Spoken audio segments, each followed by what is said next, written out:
नमस्कार दोस्तों, स्वागत है आपका आपकी अपनी तक्षशिला एकेडमी जोधपुर के यूट्यूब पेज पर। दोस्तों, हम राजस्थान इतिहास, राजस्थान कला एवं संस्कृति और राजस्थान भूगोल से संबंधित महत्वपूर्ण प्रश्नों की एक श्रेष्ठ सीरीज यानी एक प्रश्नमाला चला रहे हैं, जो कि आने वाले सभी एग्जामों में, चाहे वो पटवार का हो, चाहे कांस्टेबल का हो, चाहे रीट का हो, यानी राजस्थान में होने वाले सभी परीक्षाओं में महत्वपूर्ण साबित होंगे। इसी कड़ी में आज हम पढ़ेंगे राजस्थान की टेस्ट सीरीज 2। तो अभी अपन पढ़ेंगे पहला सवाल। पूर्वी राजस्थान का प्रवेश द्वार कहलाता है। सवाल है, राजस्थान का प्रवेश द्वार एवं पूर्वी द्वार कहलाता है। Option A Karauli, option B Bharatpur, option C Alwar, option D Dholpur. तो इसका जो सही राइट होगा वो होगा भरतपुर। दोस्तों, भरतपुर को राजस्थान का प्रवेश द्वार और पूर्वी प्रवेश द्वार कहा जाता है। हाँ, यहाँ पर एक अलवर भी दे रखा है, तो अलवर राजस्थान का सिंह द्वार कहलाता है, न कि पूर्वी द्वार। पूर्वी द्वार कौन सा है? तो वो है भरतपुर। प्रश्न संख्या 2। आधुनिक राजस्थान के निर्माता माने जाते हैं। ए हरिदेव जोशी, बी जय नारायण व्यास, सी मोहनलाल सुखाड़िया, डी भैरव सिंह शेखावत। तो इसका जो सही आंसर होगा वो होगा मोहनलाल सुखाड़िया। दोस्तों, मोहनलाल सुखाड़िया राजस्थान के सबसे लंबे समय तक मुख्यमंत्री रहे थे, और इन्हीं के लिए और इन्होंने जो कार्य किए थे अपने मुख्यमंत्री काल के दौरान, इसलिए इनके कार्यों को देखते हुए इन्हें राजस्थान का क्या कहा जाता है? राजस्थान का निर्माता कहा जाता है। प्रश्न संख्या 3। जॉर्ज थॉमस द्वारा सन 1800 ईस्वी में राजस्थान के लिए क्या नाम दिया गया? ए राजस्थान, बी राजपुताना, सी राजस्थान, डी मरु प्रदेश। तो जॉर्ज थॉमस ने सन 1800 ईस्वी में राजस्थान के लिए किस शब्द का प्रयोग किया? इसका आंसर है बी राजपुताना। आगे बढ़ते हैं इसी के साथ। चौथा सवाल। स्वतंत्रता के समय राजस्थान में कितने ठिकाने एवं रियासतें थी? ए 18 रियासतें 3 ठिकाने, बी 19 रियासतें 3 ठिकाने, सी 22 रियासतें एंड अजमेर मेरवाड़ा का केंद्र शासित प्रदेश, डी 19 रियासतें 3 ठिकाने एवं अजमेर मेरवाड़ा का केंद्र शासित प्रदेश। तो इसका जो सही आंसर होगा वो है डी, क्योंकि स्वतंत्रता के समय राजस्थान में 19 रियासतें थीं, 3 ठिकाने एवं अजमेर मेरवाड़ा केंद्र शासित प्रदेश था। इसके अलावा 5वां सवाल। स्वतंत्रता के पश्चात राजस्थान के पहले एवं एकमात्र प्रधानमंत्री बनाए गए।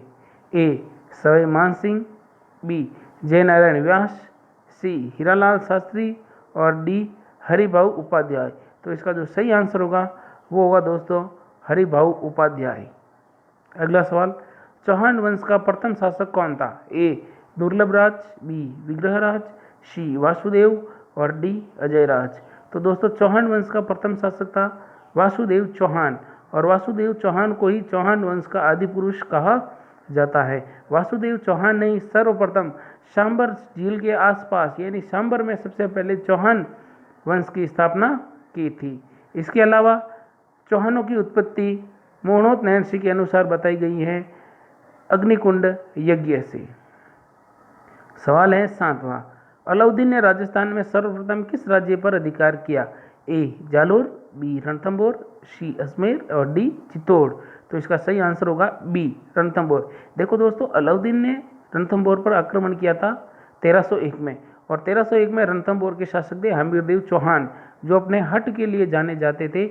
उनको पराजित किया और रणथंभौर पर अपना अधिकार कर दिया। अगला सवाल। आदिवासियों द्वारा उदयपुर, डूंगरपुर, बांसवाड़ा में वनों को काटकर भूमि को किस प्रकार की कृषि के लिए योग्य बनाया जाता है? ए मिश्रित कृषि, बी वालरा कृषि, सी सघन कृषि और डी गहन कृषि। तो दोस्तों, इसका सही आंसर होगा वो होगा वालरा कृषि, वो है बी ऑप्शन। दोस्तों, आदिवासी एक स्थान को बदलने छोड़कर एक स्थान यानी वनों को काट कर क्या करते हैं? खेती करते हैं, और जब कुछ समय बीत जाता है तो अपनी खेती को दूसरी जगह पर दूसरी जगह वन काट कर करते हैं। इसे स्लेश एंड बर्न भी कहा जाता है। इसके अलावा 9वां सवाल। भेड़ की कौन सी नस्ल गलीचा ऊन के लिए उत्तम मानी जाती है? ए जैसलमेरी, बी चोकला, सी मगरा और डी पोंगल। तो दोस्तों, इसका जो सही आंसर होगा वो होगा ए जैसलमेरी, क्योंकि जो गलीचे हैं वो जैसलमेर के प्रसिद्ध है। हाँ, जो चौकला भेड़ है उस चौकला भेड़ को राजस्थान की मेरिनो भी या फिर भारत की मेरिनो भी कहा जाता है। वैसे मेरिनो एक भेड़ की नस्ल है जो ऑस्ट्रेलिया में पाई जाती है। अगला सवाल, गोगा जी का मेला किस माह में भरता है? ए भाद्रपद, बी माघ, सी फाल्गुन और डी श्रावण। तो दोस्तों गोगा जी का मेला भाद्रपद माह में आयोजित होता है और भाद्रपद में भी कृष्ण पक्ष की नवमी के दिन आयोजित होता है। 11वां सवाल है, किस दुर्ग का प्रवेश द्वार नौलखा दरवाजा के नाम से जाना जाता है? ए चित्तौड़, बी सिवाना, सी जालोर और डी रणथंभौर। तो दोस्तों इसका सही आंसर होगा वो होगा रणथंभौर। प्रश्न संख्या 12, मान सिंह के काल में जगत शिरोमणि मंदिर आमेर किसने कराया था? यानी मान सिंह के काल में जगत शिरोमणि जो मंदिर है इसका निर्माण किसने कराया था? ए कनकावती, बी पद्मावती, सी शीला रानी और डी कर्णावती। तो इसका सही आंसर होगा कनकावती। दोस्तों मान सिंह का एक पुत्र था जिसका नाम था जगत सिंह, और जब जगत सिंह की मृत्यु हो जाती है तब जगत सिंह की जो माता होती है कनकावती अपने पुत्र की याद में जगत शिरोमणि मंदिर बनाती हैं। यहाँ पर एक चीज़ और ध्यान रखनी है कि जो जगत शिरोमणि मंदिर में जो भगवान कृष्ण की मूर्ति है वो काले रंग की हैं और वो चित्तौड़ दुर्ग से लाई गई हैं। कहा जाता है कि किसी ज़माने में इस मूर्ति की पूजा मीराबाई भी किया करती थी।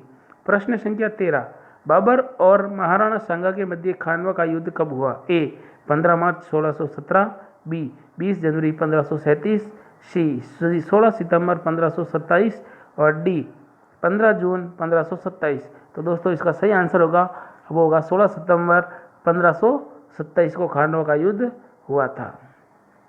प्रश्न संख्या 14, जयसमंद झील के सबसे बड़े व सबसे छोटे टापू का नाम क्रमशः क्या है? ए बाबा का भागड़ा व प्यारी, बी प्यारी व बाबा का भागड़ा, सी टेबर व खेबर और डी उपयुक्त में से कोई नहीं। तो दोस्तों इसका सही आंसर है कि जयसमंद झील का सबसे छोटा टापू है वो है प्यारी और सबसे बड़ा टापू है वो है भागड़ा। वैसे जयसमंद झील है वो उदयपुर जिले में है और जयसमंद झील पर कुल टापुओं की संख्या है वो है 7। प्रश्न संख्या 15, राजस्थान का वह कौन सा किला है जिसकी आकृति मयूर के समान है जिस कारण उसे मयूर ध्वज भी कहा जाता है? ए चित्तौड़गढ़ का किला, बी जैसलमेर का किला, सी गागरोन का किला, डी जोधपुर का किला। तो दोस्तों इसका सही आंसर होगा वो होगा डी जोधपुर का किला जिसकी आकृति मयूर यानी मोर के पंख के समान है इसलिए इसे मयूर ध्वजगढ़ कहा गया है। प्रश्न संख्या 16, उच्च किस्म का कोयला कहाँ पर है? ए बाड़मेर, बी बीकानेर, सी अजमेर और डी जालोर। अब दोस्तों इसमें उच्च किस्म का कोयला पूछा है इसलिए यहाँ इसका जो सही आंसर होगा वो होगा बाड़मेर। प्रश्न संख्या 17, सोम अंबा सिंचाई परियोजना किस जिले में है? कमला है। 17 सवाल है ये 17वां। इसका ऑप्शन देखिए ए बांसवाड़ा, बी डूंगरपुर, सी चित्तौड़गढ़ और डी उदयपुर। तो दोस्तों सोम अंबा सिंचाई परियोजना है ये है डूंगरपुर जिले में। प्रश्न संख्या 18, राजस्थान की जीवन रेखा कही जाने वाली परियोजना है? ए इंदिरा गांधी नहर परियोजना, बी गंग नहर परियोजना, सी व्यास नहर परियोजना और डी चंबल परियोजना। दोस्तों राजस्थान की जीवन रेखा कहा जाता है इंदिरा गांधी नहर परियोजना को, और इंदिरा गांधी नहर परियोजना के जो वास्तुकार थे वो कंवर सेन थे। प्रश्न संख्या 19, चंदन नलकूप जिस जिले में स्थित है वह है? ए जोधपुर, बी जैसलमेर, सी बाड़मेर और डी गंगानगर। इसका सही आंसर है वो है बी जैसलमेर। दोस्तों चंदन नलकूप है वो जैसलमेर में है। कहा जाता है कि एक बार भगवान कृष्ण और अर्जुन कहीं जा रहे थे तब भगवान कृष्ण ने अपना सुदर्शन चक्र निकालकर वहाँ से चलाया था और वहाँ पर चंदन नलकूप बना था। और जब अर्जुन ने भगवान कृष्ण को पूछा कि यहाँ पर तो कोई रहता भी नहीं है और आपने इसका निर्माण क्यों किया, तब श्री कृष्ण अर्जुन को कहते हैं कि हे अर्जुन, आने वाले समय में मेरे पूर्वज यहाँ पर क्या करेंगे, निवास करेंगे, इसके लिए मैंने पहले ही पानी की व्यवस्था कर दी है। और इसीलिए जैसलमेर के भाटी शासक है वो अपने आप को यदुवंशी भी कहते हैं, यानी भगवान कृष्ण के वंश का भी बताते हैं। तो चंदन नलकूप किस जिले में है? तो जैसलमेर जिले में। अगला सवाल, माही बजाज सागर परियोजना किन दो राज्यों की संयुक्त परियोजना है? ए राजस्थान व गुजरात, बी राजस्थान व मध्य प्रदेश, सी राजस्थान व पंजाब और डी राजस्थान व हरियाणा। तो इसका सही आंसर होगा राजस्थान व गुजरात। दोनों का 50-50 का अनुपात है और दोनों बराबर इस परियोजना का फायदा उठा रहे हैं। प्रश्न संख्या 21, डूंगरपुर बांसवाड़ा के आसपास के क्षेत्र में बोले जाने वाली बोली हैं? ए हाड़ौती, बी वागड़ी, सी मेवाती और डी निमाड़ी। दोस्तों डूंगरपुर व बांसवाड़ा के आसपास जो बोली जाने वाली भाषा है वो है वागड़ी, और वागड़ी को भीली बोली भी कहा जाता है क्योंकि इस भाषा को सर्वाधिक भील जाति के लोग बोलते हैं। प्रश्न संख्या 22, सवाई माधोपुर में चौथ का बरवाड़ा किस खनिज के लिए जाना जाता है? ए सीसा जस्ता की खान, बी टंगस्टन की खान, सी अब्रक की खान और डी स्लेट की खान। तो इसका जो सही आंसर होगा वो होगा सीसा जस्ता की खान। प्रश्न संख्या, मरु महोत्सव कहाँ मनाया जाता है? ये प्रश्न संख्या 23 है। मरु महोत्सव कहाँ मनाया जाता है? ए बीकानेर, बी जोधपुर, सी जैसलमेर और डी उदयपुर। दोस्तों मरु महोत्सव है वो जैसलमेर में मनाया जाता है। इसके अलावा बीकानेर में ऊंट महोत्सव मनाया जाता है, जोधपुर में थार महोत्सव मनाया जाता है और उदयपुर में मेवाड़ महोत्सव मनाया जाता है। अगला प्रश्न है 24वां, किस किले के लिए कहा गया था कि अन्य सब किले हैं जबकि यह बख्तरबंद है? ए चित्तौड़गढ़ का किला, बी आमेर का किला, सी रणथंभौर का किला और डी कुंभलगढ़ का किला। दोस्तों ये कहा गया था रणथंभौर किले के बारे में, और ये रणथंभौर किले के बारे में कहा था अबुल फजल ने। क्या कहा था अबुल फजल ने? कि अन्य सभी दुर्ग हैं वो नंगे हैं, यह बख्तरबंद है। बख्तरबंद का मतलब ये है कि ये दुर्ग चारों ओर जंगल से घिरा हुआ है। दूसरा, जंगल से घिरा होने के बावजूद भी जिस पहाड़ी पर स्थित है वो दूर से दिखाई भी नहीं देता है, इसलिए कहते हैं कि दूर से दिखाई नहीं देता है और पास जाने पर ही पता चलता है कि कोई दुर्ग है। अगला सवाल है 25वां, कैरी भात की ओढ़नी किस जाति की स्त्रियों में लोकप्रिय हैं? ए जाट महिलाएं, बी आदिवासी महिलाएं, सी ब्राह्मण महिलाएं और डी राजपूत महिलाएं। तो दोस्तों इसका सही आंसर होगा वो होगा आदिवासी महिलाएं हैं। दोस्तों निरंतर जुड़ते रहिए और सभी प्रश्नों का एक एक करके पढ़ते रहिए और फायदा उठाते रहिए, और अपने दोस्तों, अपने मित्रों और अपने रिश्तेदारों को भी कहिए कि आगे बढ़ने के लिए जितना ज़्यादा टेस्ट सीरीज का प्रयोग करोगे उतना ज़्यादा आपके लिए फायदेमंद होगा। जय हिंद, जय भारत।